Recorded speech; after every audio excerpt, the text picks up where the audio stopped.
Michael Chandler's contemporaries all come out and in droves call him a cheater. And he's a cheater. You're so fake. Then he stuck his fingers in my mouth. Are you mindful of that going into the fight? If you're not cheating, you're not trying. Pretty much everything he does, immediate point taken away. Smoking people in the back of the head. Everyone's got a plan until Paddy the Baddy makes them tap. The lightweight division is about to witness a war when Michael Chandler faces Paddy Pimblett at UFC 314's co-main event in Miami. This fight has generated more buzz than most title bouts, with pros divided on who walks away victorious. Will Chandler's explosiveness prevail, or will Paddy silence doubters again?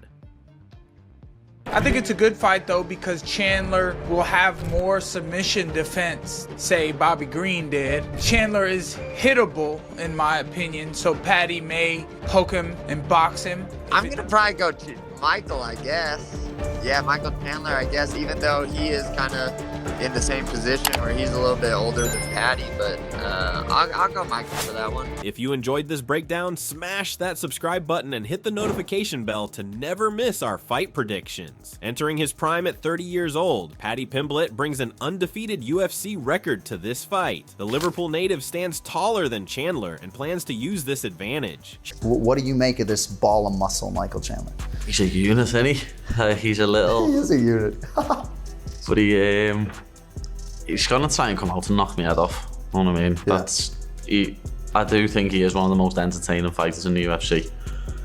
He comes out and he tries to absolutely take your head off, swinging overhands, left hooks, and that's all anyone's ever tried to do against me and knock me out, and no one's ever knocked me out. And Michael Chandler's not going to be the first person to.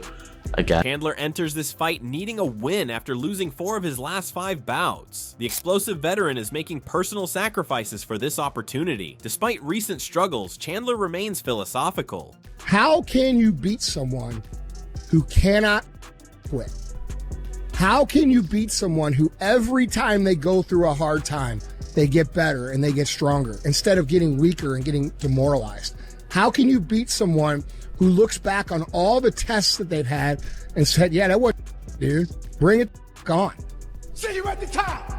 Pimblett isn't shy about addressing the elephant in the room. Allegations about Chandler's fighting tactics. Multiple fighters have called out Chandler for questionable moves in previous fights. Michael Chandler's contemporaries all come out and in droves call him a cheater. And he's a cheater. You're so fake. Then he stuck his fingers in my mouth. Are you mindful of that going into the fight? If you're not cheating, you're not trying. Pretty much everything he does, immediate point taken away. Smoking people in the back of the head. That's on the ref. Charles either needs to move his head or the ref needs to say something to him. Pimblett states bluntly. He specifically references moments from Chandler's fight with Charles Oliveira. When asked if he's worried about similar tactics, Pimblett shrugs it off. It gets to round 5 of the fight and Chandler gets a bit desperate and starts smashing the back of your head in. What are you going to do about that? Are you going to start cheating back, mate?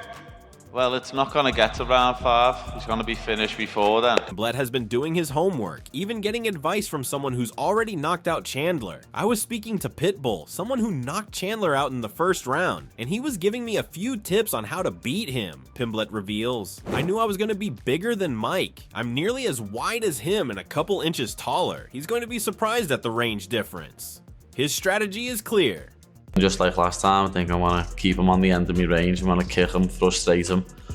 And I do think I could land a knockout blow as he steps in, like a punch, a kick, a knee, an elbow, anything as he steps in and brings all his weight forward and leans into a shot. I think I could knock him out. I also think I could TKO him with leg kicks, but I don't think he's going to try and take me down. He knows I'll submit him. The MMA world is split on who walks away with their hand raised. Some of the sport's biggest names have weighed in with surprising predictions. Charles Oliveira, who's faced Chandler himself, sees it as a tale of 2 timelines. Michael Chandler is a very aggressive and explosive guy. In the first rounds, Chandler has a chance to knock him out because of his explosiveness. But if the fight goes to the 3rd round, I think it will be difficult for Chandler because Paddy is younger and very talented. Aljamain Sterling is backing the underdog. Call me crazy, but I think this is a tailor-made matchup stylistically for Paddy Pimblett to win and to get ranked. Really? Get ranked high. Really? Yes. How? His grappling. His grappling is very, very underrated. Charles got his back like that. Paddy has very, very unassuming jiu-jitsu. He might not look physically imposing. He might turn to a fat slob when he's out of camp. But when the guy is shredded and gets lean and mean, he's a gamer. Former opponent Julian Erosa sees it as a classic striker versus grappler scenario. Paddy's got better grappling, Chandler's got better wrestling. If Chandler keeps it on his feet, I think Chandler gets a knockout. And if Paddy is able to get him down and pick his back, I think he gets the submission.